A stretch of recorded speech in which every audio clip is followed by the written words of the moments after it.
Annemiek Venema van de BBB, Lis Sloeker. Nee, hoe bevalt het door nota? Ja, hartstikke goed. We hebben een ontzettend mooie campagne, gewoon heel volle positieve mensen. Dus ja, we genieten eigenlijk ontzettend. Wat verwacht je van de Joen?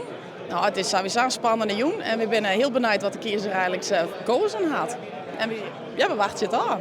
Denk je zelfs dat er een zitting zit? Daar geven we al voor, ja, dat hoop ik wel. Spannend is hoor. Ja, het blijft een spannende jongen, want uiteindelijk, ja, de kiezer gaat het besluiten. En ik hoop maar dat we goed genoeg luisteren aan. Gerda Posma van de Sociaal-Democraten Achtkarspelen. Na je partij op de gemeenteraadsverkiezingen, wat verwacht je van de Joen?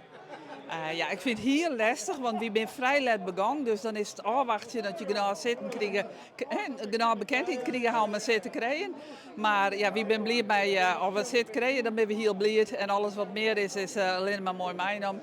Maar goed, ja, wie weet het net. En waarom in de politiek, hoe is dat? Ik ga schofte gaan dat ik echt dacht, ik wil niks meer met de politiek te maken. Maar ja, ik ben gewoon een mens.